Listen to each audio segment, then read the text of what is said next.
were sounding board for much of the comments. So they helped me immeasurably sort of navigate this. Their advice and was very helpful throughout the process. Very cool. So right now we have about 20 folks in with us, and I expect we're going to have another dozen coming in. Teresa, maybe we should give it another minute. What do you think? Sure. I can do one of the things we do at our agency when we're waiting for people to pop on is does anybody have a jolt of joy to share? So that's something that happened, and with the holidays and the new year, I would not consider snow a jolt of joy in my life, but hopefully some of you have had a jolt of joy that you want to share with the group, work-related, person-related. I might encourage Suzanne to say again, because not many people were on when you gave your jolt of joy. Well, thank you, David. I was sharing our jolt of joy as a Syrian American and what happened in Syria in late November, early December, with the toppling of the Assad regime. That was one of the worst dictators ever. I don't know if you've been reading some of the news, watching. So for us, this was a bolt of joy, excitement. I serve Syrian refugees resettled in Chicago through my organization, Syrian Community Network, and they're all elated. And because they're the victims of this, this regime, of what he did. If you have the stomach for it, look up Sednaya prison, look up some of those things, some of the horror stories. I don't want you to, but just so you know what was going on, what was happening in Syria. But we're all elated and excited. And my husband and I were able to go back in December, the first time in 14 years, to visit family and loved ones.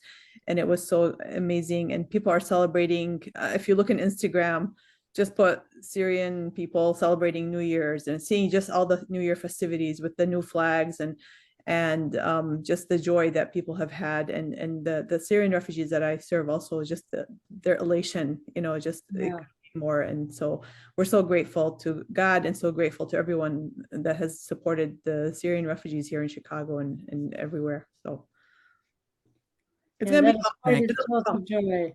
Thank you. It'll be bumpy the next, until they figure things out, but anything is better than what was before. So yeah. Thank you. Well, thanks for sharing. Yeah.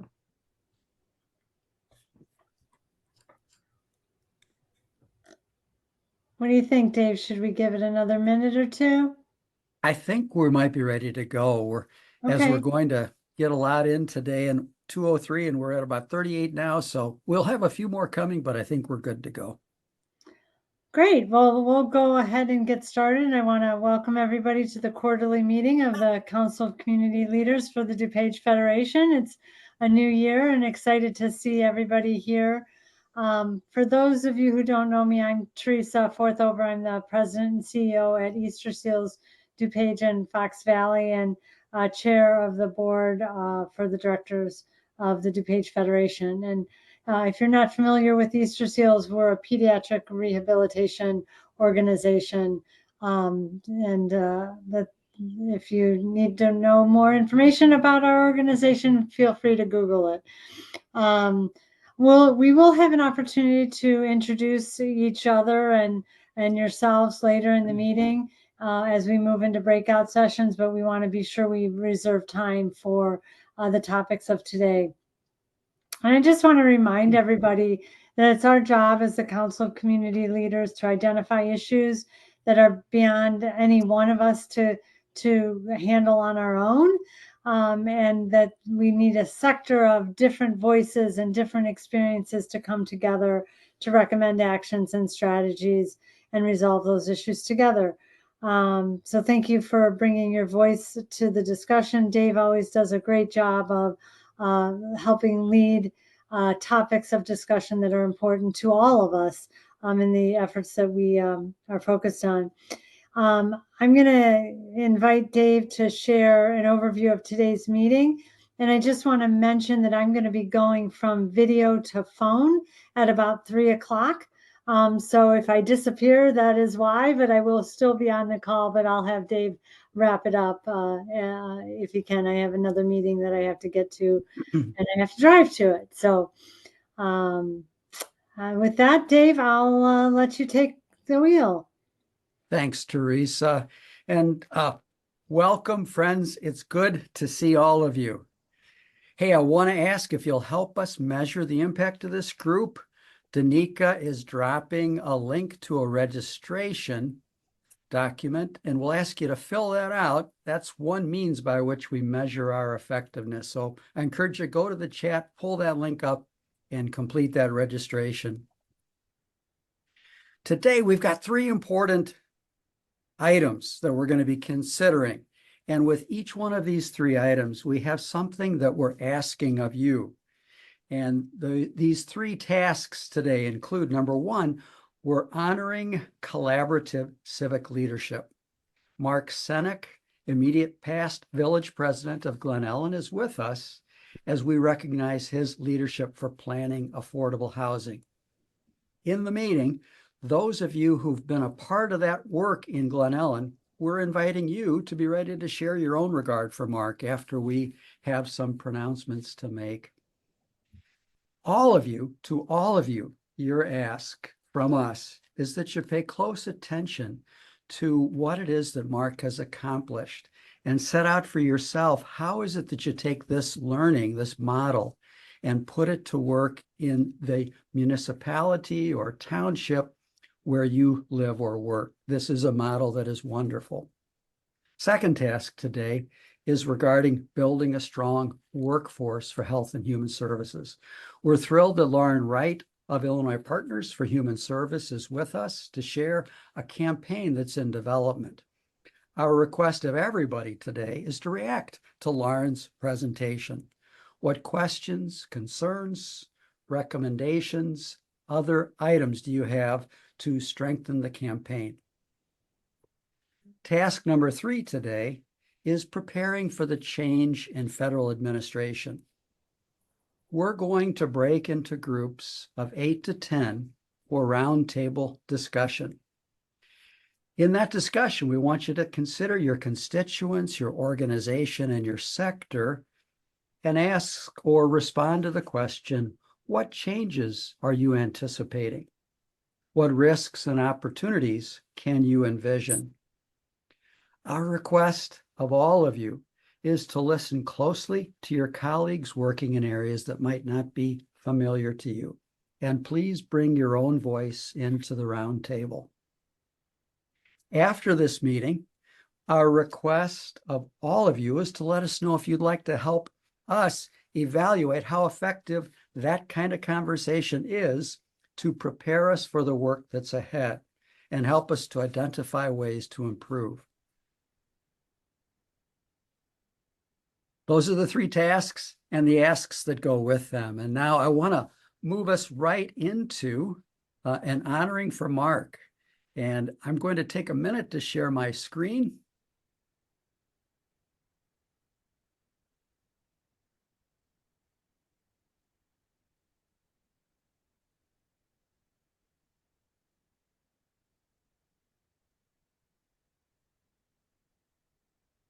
And Mark, I'm giving you a heads up that we're going to take a little bit of time to talk about you, but we're also going to give you an opportunity, if you'd like, to say some things back to us if you wanted to.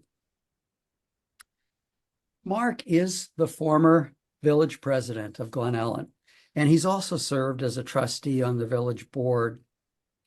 Here, Mark, we've taken some excerpts from the letter of acknowledgement that we've written to you. We want to share these excerpts with the big group today.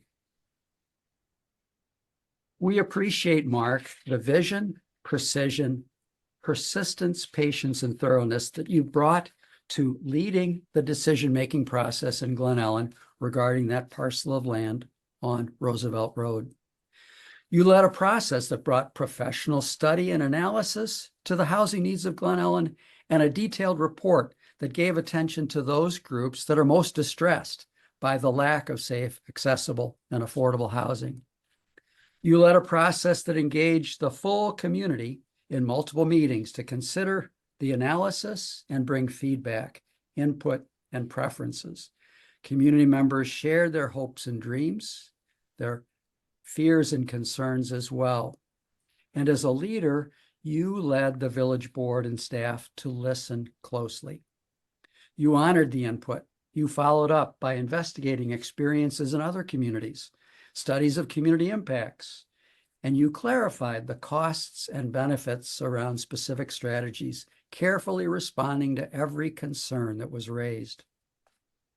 We, DuPage Federation, are a planning council for human services, and we know that human services are distressed by the lack of safe, accessible, and affordable housing for our clients, and frustrated by the barriers to creating and maintaining it.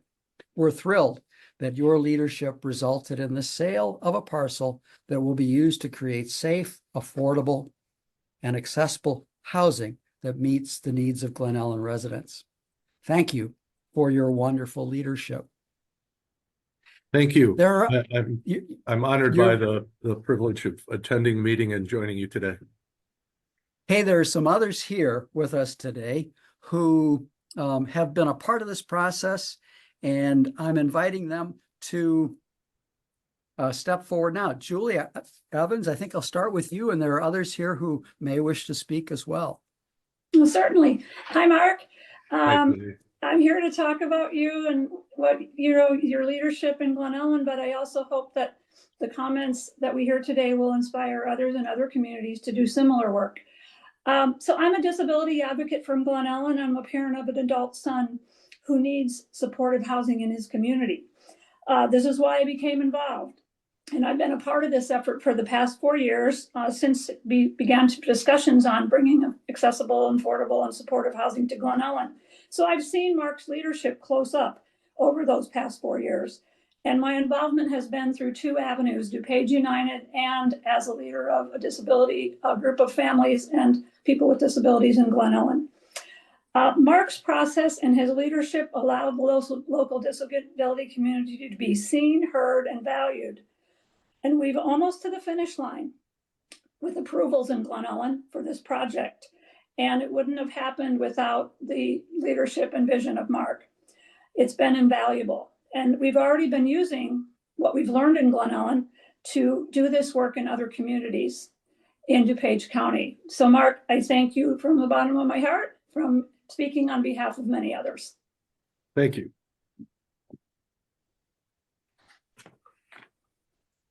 This is Clara Hughes. I'll go, and I apologize if Thanks, Clara. I'm going to take my video off because my internet's unstable. Mark, I want to thank you. When we met you as then a trustee at the DuPage United leadership, a group of organized citizens in our community and throughout DuPage County, you recognized us and appreciated our organized, responsible approach, and you respected us and even coined the term that any good government needs effective citizenry leadership, and you called it a public-private partnership. And Julie has said so much more, and I'll just ditto all of that. The community engagement and your tirelessness at listening and your tirelessness at advocating for something that you knew was right for Glen Ellen. I applaud your effort and your leadership for it. Thank you. Thank you. And thank you for your help throughout, both to Julie and to Clara and to others.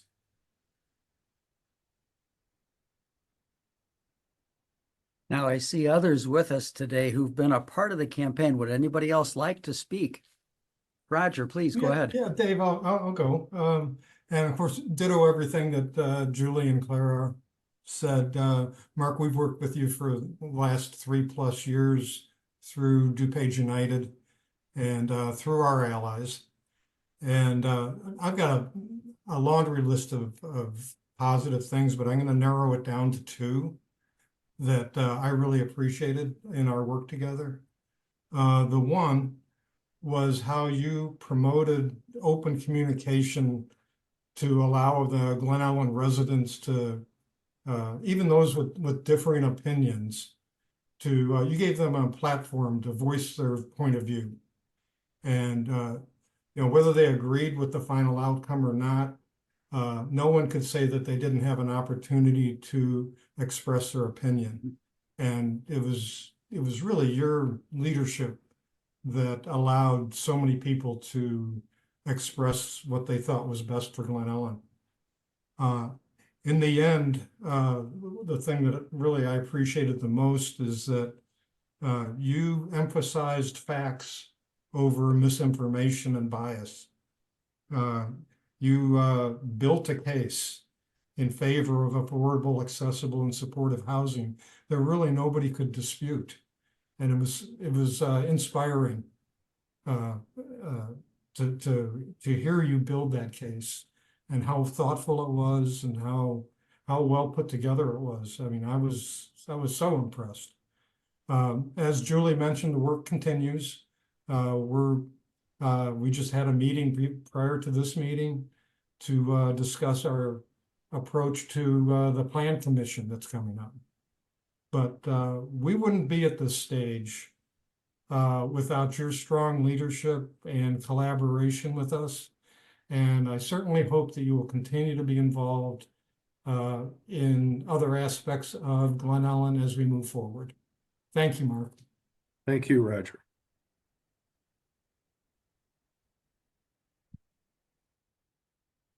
Thanks, Roger.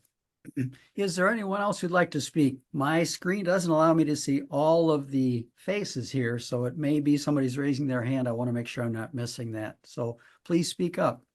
Am I able to hop into this conversation at all? Oh, no. Please. Yeah, welcome.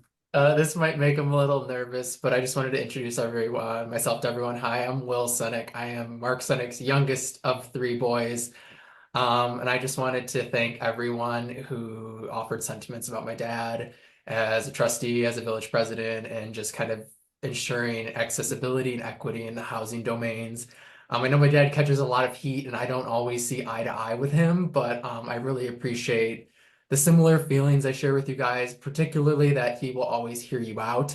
And he may not agree with you. I can say that he sometimes doesn't agree with me, but he will always come with facts. He will always come with support, and he will always hear the other side, which I unfortunately think is kind of a lost art right now. So again, just shout out to my dad. Kudos to everyone for kind of contributing to this really positive impact in my hometown. And just thank you guys for doing everything you do. Dave, Thanks. if I can, this is Kara Murphy. I just want to add something. It's a little bit off topic, but it's highly relevant to the group that's here. I just want to acknowledge Mark for another place where I think he really excelled, and that was to speak up and speak in favor of adequate funding for Milton 708 Township when we first created our community mental health board. I appreciated your showing up and having the leadership that you displayed along with our human service partners and ensuring that there were resources available to dedicate to such an important cause. Thank you. I would echo Kara's comments for sure. Hi, Thank Mark. you. This is Amy Van Polen with Bridge Communities. And aside from just the amazing leadership that you showed to this housing development, you've also just always been a wonderful friend to Bridge Communities. And I wanted to say it's nice to see your face on this call. And I hope to continue to see your face here and in many other places in the community, continuing your wonderful advocacy. Thank you so much. Thank you. Reverend can I- Miguel. April, we'll get you next. Thank you.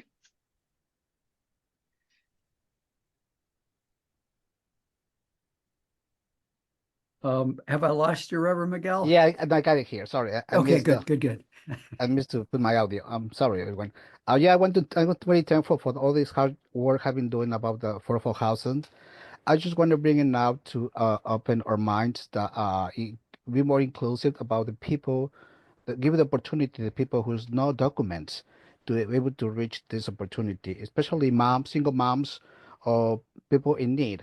I think it's something, especially in this time and the environment we live in, being more inclusive in the all these people who's going to be really needed in opportunities. Thank you. Thank you. April. Hi there, April Rudzik with DuPage Pads. I want to really commend you on your work to bring more affordable housing to our area. I know most of you are familiar with DuPage Pads' work to provide shelter. Another piece of what we do is street outreach. We will actually go out into the community and engage with folks who are not sheltered to make sure they're okay, they're safe, and then welcome them in. I will tell you, when I started at Pads, that was an area we were really worried about people and their safety. Because we do have some street outreach folks who don't necessarily want to come into shelter who will be in that area. And it wasn't super safe the way it was, like it was an abandoned building and it wasn't a safe place to be. And I want to applaud you for your vision to turn an area that had really been a struggle into an area that's going to help people and allow more housing for folks with disabilities. And just give a safer space for everyone to live and be and to engage with other people in the community. It's when I can remember driving by when they were starting to knock down the budget tell and thinking like, oh my God, it's starting. This is so amazing. And just what it's going to mean for safety for people in the area. Both our folks who are unsheltered and just everyone who's walking by on the sidewalks. So thank you so much for your work. And thank you to everyone in DuPage United for advocating for more affordable housing in our area. The more housing we have, the better off people are going to be across the board because rents will be more affordable and there will be more options for people to have a place to stay. So this is not only going to directly impact the people who are going to be living there, but it'll have a domino effect throughout the community and hopefully inspire other communities to do the same. So thank you just very, very much for your service. Thank you.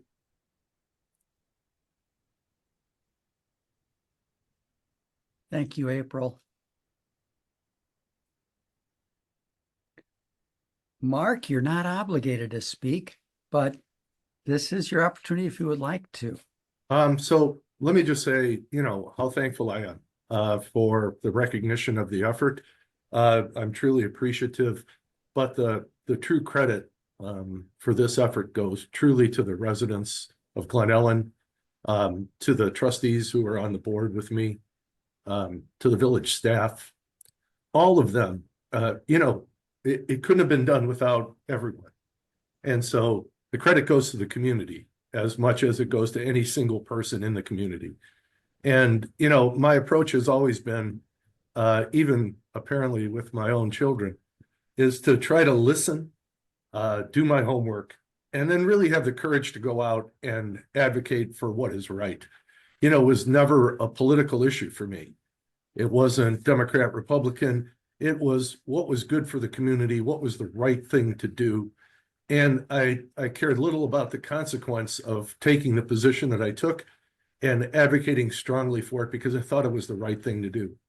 So, it's funny when as I listen, you just don't really appreciate the ripple effect of what you do. You drop the pebble in the pool and it radiates to places that you never anticipated.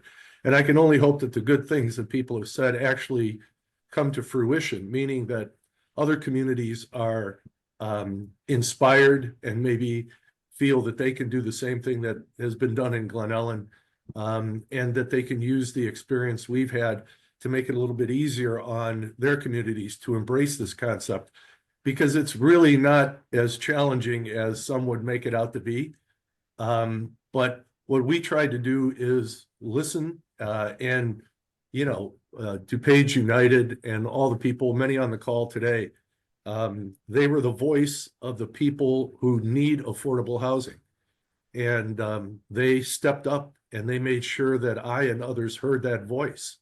And it really humanized the people who are in a position where they're in need of housing and the opportunities that brings with it in terms of schools, and jobs, and just economic prosperity for them. So, the first thing you need is people in the community to step up and do what they did, which is to educate people like me who didn't know much about this issue before so that we can understand it and we understand the virtues of it. But, to a point that was made, we tried to reach out to those who were opposed to it and to really embrace them and not vilify them and not make them the enemy, but make them partners in this process, to acknowledge their concerns, to research whether there was any basis for their concerns. And if there was, to acknowledge that was an issue that we would have to work on as we went through this process. but to not marginalize them or set them aside, but to bring them in and make them feel as though their opinion was as important to the community development of this concept as those who were supportive of it. And you know, I'm very pleased with the work that we did. I look forward to seeing it continue. I look forward to seeing the first shovel go in the ground out there. And I just couldn't be happier. I said at one point, you know, it's both transformational and generational. We really don't appreciate how consequential what we can accomplish is, not just for the current generations who might benefit from it, but for their children and their children's children. Many of those kids would never have the opportunity to go to the schools that they're going to have the opportunity to go to work in the places that they're going to work in, had we not had the courage to go forward and really take a stand and say, this is something that is good for Glen Ellen, it's good for DuPage County, it's good for Illinois, and it's really good for our country to do this. So to be even a little part of that is very gratifying. Fantastic. Well, it's a great thing for us to be able to say thank you. It's a great thing to see the progress that's been made. And I cannot tell you how the sky brightens with the success that you've experienced and the way that that's going to leverage our ability to champion the work in other communities as well. Look, and I mentioned to David, I spoke with him earlier in the week, but I am more than willing to help out in any way to make that happen. If there's anything that I can do to assist that, if there are other communities who have some concerns and they'd like to talk through the experience that we had in Glen Ellen, I'm certainly available to do that. We promise to take you up on the offer. We're committed to the task that you laid out as the foundational one. That is engaging people in community to step up, educate to understand, and understand the virtues of the development. And so we're looking forward to working with you. I likewise. All right. Well, Mark and Will, you're both welcome to stay with us because we got a lot more good business and your voices are important in what we're going to be talking about through the rest of the meeting. I think I will now invite Lauren Wright to prepare. Lauren, you perhaps are going to want to share a screen. Let us know if you want to do that. Yes, And I can. I want to give a quick introduction, Lauren, if I could. Sure. Last spring, you came and presented to this group regarding the findings of your research on human services workforce. And we received a great report. We deliberated it in small groups, and we did some survey work with our members afterwards. And what we learned is that 92% of us work with clients or staff experiencing income distress. We shared the view across the council that in the public eye, the need for support for human services workers and the income distress they have is not understood. And we agreed that we could work together to increase our knowledge in our boards and our communities regarding the value of human services workers and that distress. So today, thank you for joining us to share news of a campaign in development that will provide us actions that can accomplish this. Absolutely. Well, thank you so much for having me. And I'm so honored that I got to hear all of the gratitude at the beginning of this meeting. I think it's really not only an important reminder to celebrate successes and wins, particularly those that folks have worked really, really hard around, but also that reminder that working within and advocating within your community and your local, the people that you are your neighbors is so important. And I think now it's just as important as ever. So very honored to have heard all of the gratitude. I will share my screen, and I just have, for context, a very quick presentation. I'm sorry that I have to sign off at 3, which is a bummer. But as Dave said, Illinois Partner, I'm the executive director at Illinois Partners for Human Service. I've been in the role for about 5.5 years, and we have done a lot of research and a lot of work around what our workforce, the health and human service workforce, needs to actually be able to meet the needs of our communities. And so I'm going to share a little bit about the expansion of that. And as Dave mentioned, the development of a campaign that we are in the very early stages of developing, which is great for all of you because you can inform it and give feedback around it. Okay, sorry, I have to move my little bar here. Oh, it's in the middle of my screen. Oh, geez, sorry. Hold on just a second. Having technical issues. All right, there we go. So just a quick overview of who we are. Illinois Partners for Human Service is a coalition of about 850 organizational partners. We have community-based partners in nearly every legislative district in Illinois. And our coalition partners span the entire range of health and human services. So we have organizations that provide childcare, organizations that provide care for older adults and those with disabilities, and everything across the lifespan. And so we are the largest collective voice for human services across the state. And we really have three key areas of our work. So we have policy and advocacy. So most of our policy and advocacy is based in the state of Illinois. So our sweet spot is really advocating within the state legislature. We also conduct research, as was alluded to and as we mentioned, around issues that are facing the entire human service sector. And we have a new branch of our organization that's really around trainings, which I think my colleague Adela leads that area. And I think she's been connected to DuPage Federation around some of our trainings as well. So really I don't want to spend a lot of time on thinking about the federal context because I think, there are people who are much more well-versed and have a lot more expertise on this area. But it is important as we're thinking about our advocacy for the human services workforce in 2025. So right now, we're in that space of uncertainty of what will happen at the federal level. But there is reason, I think, to believe that cuts to key services and other really, really important programs will be proposed.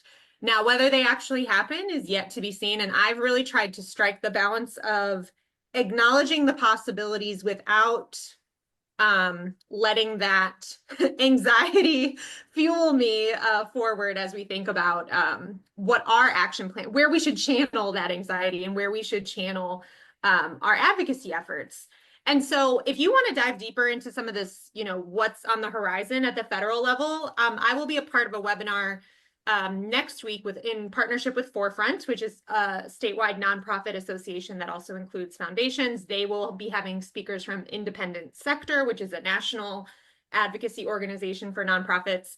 I linked to the registration here, and I will this is an updated PowerPoint actually than I sent to you earlier, Dave. So I will make sure I send this version to you for folks so you can register if you want more information. But all of that to say, we have priorities for fiscal year 25, and they're really based on this context and also what we're anticipating in the state of Illinois. So we are really going to be focused on no cuts to human services. And that's simply because there's a $3 billion deficit for fiscal year 25 at the state level. This is something we've been heading towards this fiscal cliff for a while, and American Rescue Plan funding really helped tamper some of our structural and systemic budget issues. And so we want to really talk about how cuts would erase the progress that we've made in recent years. And we have made progress, to be clear. I think under the Pritzker administration, but also just generally in terms of increased funding to human services, we do not want all of that to be erased. So that will be a focal point of what we're thinking about. But at the same time, we see this as an opportunity to commit to fortifying our human service sector and pushing for livable wages for human service workers to ensure that no family and no community is left behind. So we have been hearing from our coalition partners across the state and gathering feedback about what do we do next to actually really center the experiences of frontline workers in human services.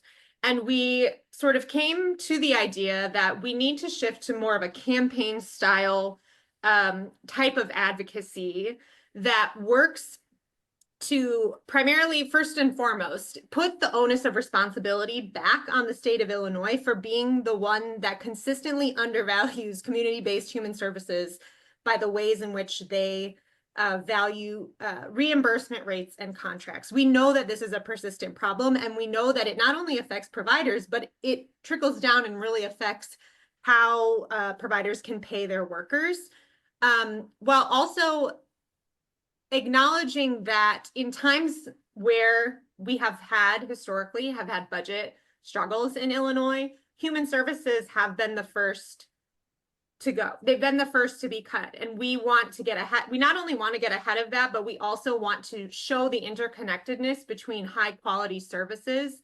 and well-paid, well-invested in workers, and really draw that connection that worker well-being is community well-being, and it impacts the services that we are able to provide. And if Illinois wants to continue to be that safe haven for folks, we have to make sure that we are appropriately investing in those services.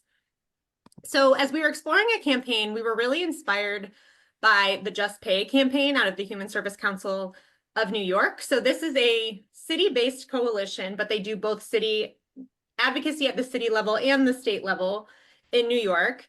And the Just Pay campaign, as you can see here, is fighting to end government-sanctioned poverty wages for human service workers. Now, we've gotten feedback that the poverty wages component may not be the right messaging for providers that they want to utilize, but it's what we appreciate about this campaign is a few things. One, they were very clearly put the onus of responsibility back on their state for historically and structurally disinvesting in human services over time. And so, again, really reminding folks that this isn't a sector that just has low wages just because, like this, there are systems at play here, and we need to hold folks accountable for them. It also, they launched their campaign during COVID, where in New York City during COVID, folks on the front lines, and this happened in Chicago and across the state in Illinois, were dying from COVID. Frontline workers were dying from COVID, and it really radicalized this group of people. They were putting their lives on the line to support those in their communities, and they were consistently being underinvested in. And so if you want to take a look at this website, they have also, the other piece of this campaign that we really admire is the fact that they have very clear asks at both the city and the state level. They were both budgetary as well as legislative. And they had some key wins. They won a COLA, I believe, in their city contracts that was over $1 billion over a 3-year period. And so they actually were able to have some success with this campaign. So for us, we are now in the rallying stages of launching this campaign, and we're gathering feedback from folks, coalition partners across the state, to really hear if it's something that you would find valuable, if it's something that you think is worthy of your time, your energy, your investment in terms of signing on as a supporter. So Illinois Partners we've actually hired a PR firm. And so they're helping us develop a campaign name and some key messaging. We really love the idea of Just Pay because it incorporates like justice, but it also is like, just do it, like just pay. But we don't think we can copy their name. So we are working closely with some communications folks to really hone in on our messaging. So the next time I talk about this, it'll probably be a lot more clear than my ramblings today. And then we're really hoping to launch a campaign website by the end of the month.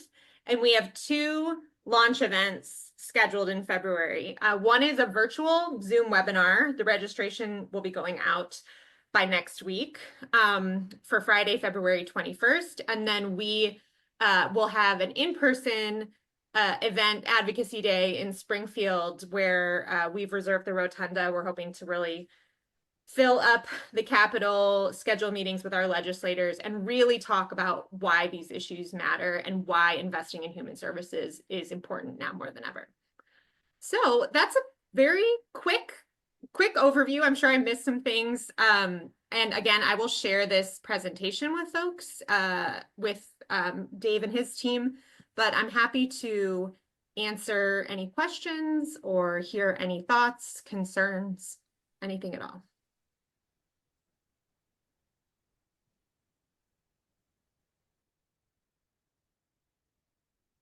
Lauren, the theme that worker well-being is community well-being is really attractive. And if I could draw on the model that we just listened to regarding housing, in order for us to influence the legislators, we want to first make sure we're gathering our supporters to understand the value and equipping them with information. And you've done great work on that with the research that's been done over the last 3 years. And we look forward to finding ways to take that and put it into the community. Thanks, Dave. And I do think for us, we also recognize and have realistic, realistic goals about what can truly be achieved or accomplished in this first year. And I hate the idea that advocating for no cuts is like the focal point, because we've been there before and it feels limiting, right? Especially when there's so much we still need to be able to do and to provide for our communities. But I also am trying to balance that with the realism of we're going to go into probably our first tough budget year that we've had in a while. We have some new legislators who are really eager, really passionate, but haven't had to navigate a tough budget year before. And that's just the reality. And it's something we're going to have to really work on and think about and make sure that we're prioritizing.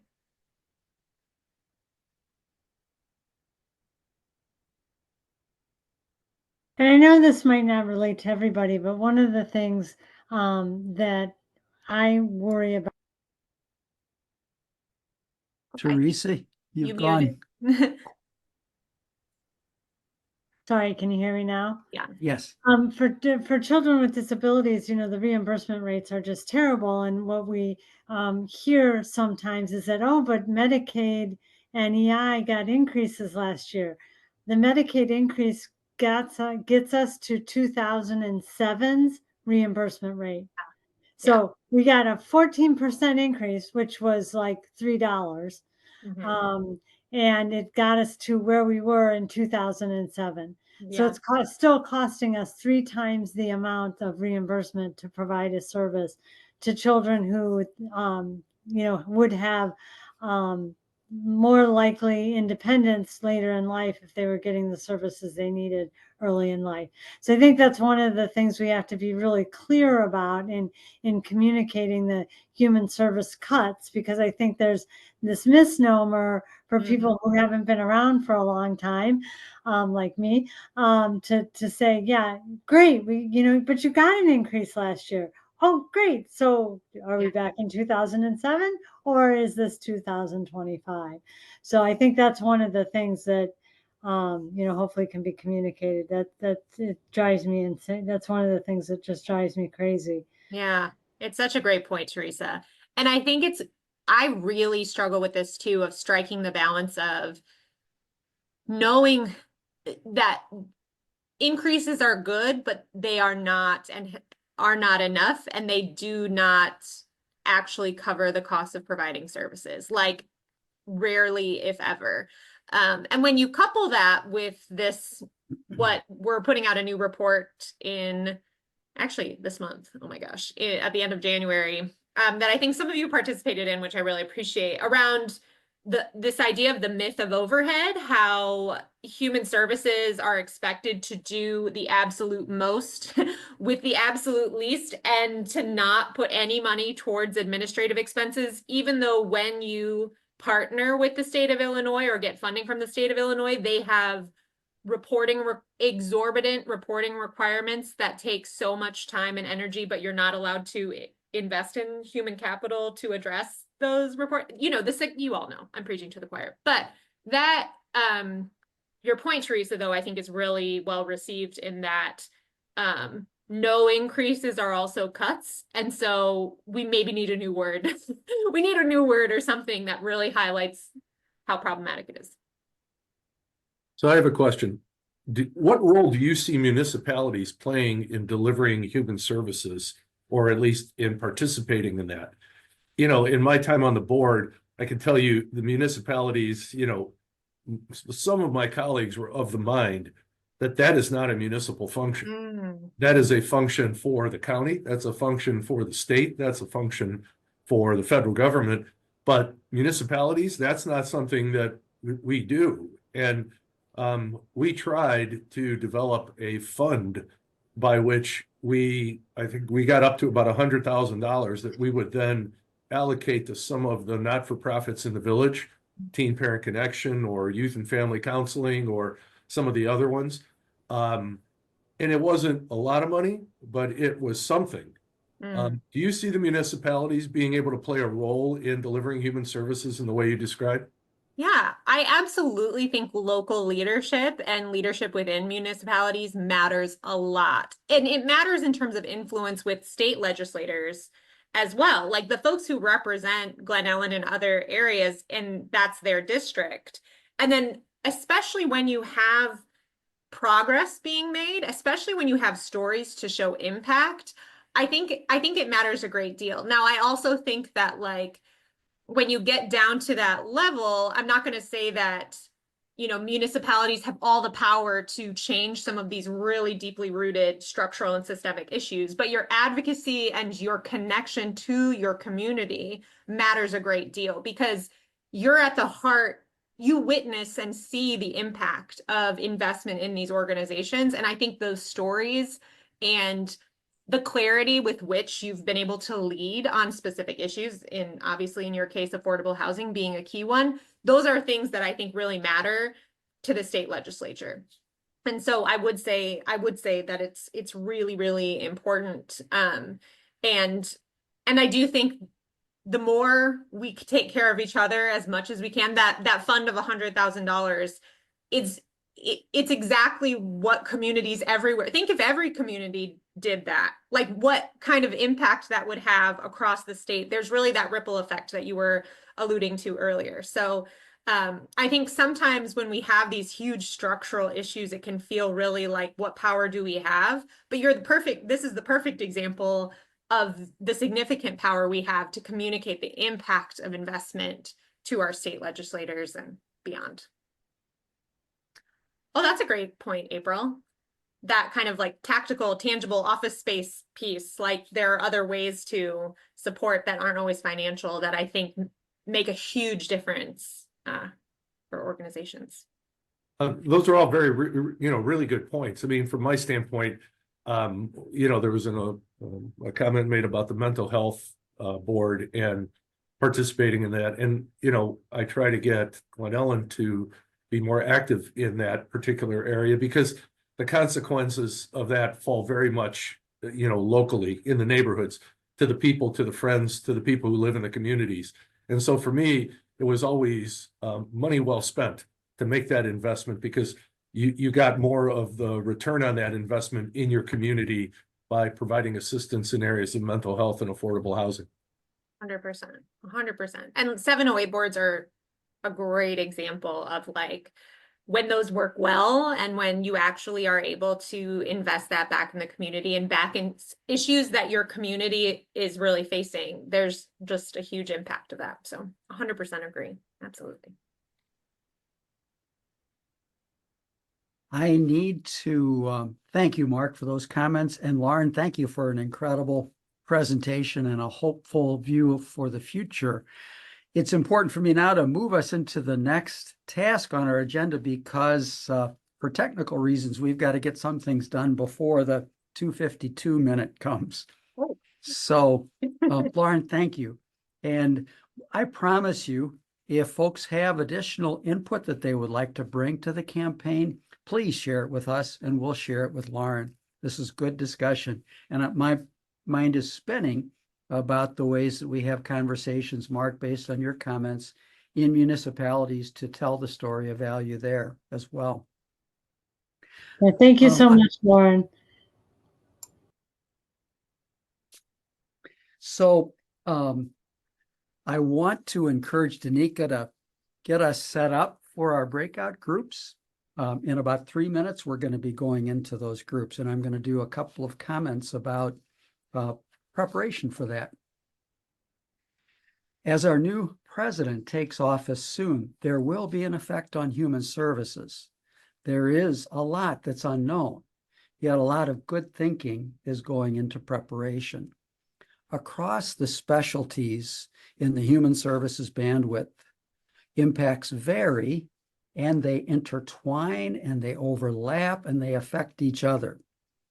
Organizations that are tracking government-funded public benefits, immigrant and refugee services, human rights, other human services, nonprofit oversight by government, federal and state budgets for human services, healthcare, and public health. Those groups are strategizing now. Today, we invite us as community leaders to share and listen in a roundtable session, and we'll be conducting this in groups of about 12.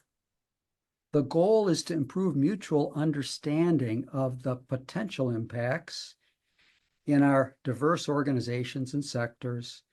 That helps us get to a place where we can identify ways we can work together to do what no one can do alone. We're also going to start this breakout by asking you to reflect a little bit on the asset side. What's changed in your organization, with your constituents, with your sector since the onset of the pandemic? What new or stronger capacities have developed in the past 5 years? We'll record the breakout sessions to make sure we don't lose any ideas.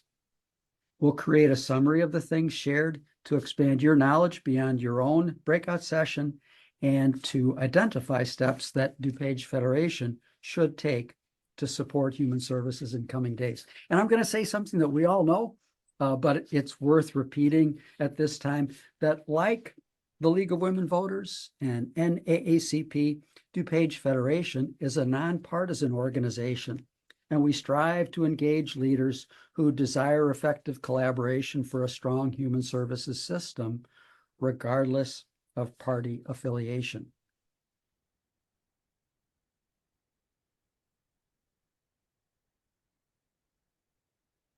The conversation is heartfelt. We're going to be talking about issues that face us personally, our communities, our families, things that are very important to us. And my core request of us as we go into this is to remember that's true for all of us in the room. And therefore, we want to be very careful to be listening with respect to everyone who's in the conversation, and welcome that input and take in the input and put it to good use in our planning. In the chat, Danica has dropped a link to a survey that we're asking folks to complete after the meeting. Since some might not return from the breakout sessions to the big group, and we will return in about 35 minutes, I encourage you to click on that chat now, in that link now, so that you've got that with you and you can take that survey at your leisure after the meeting is over.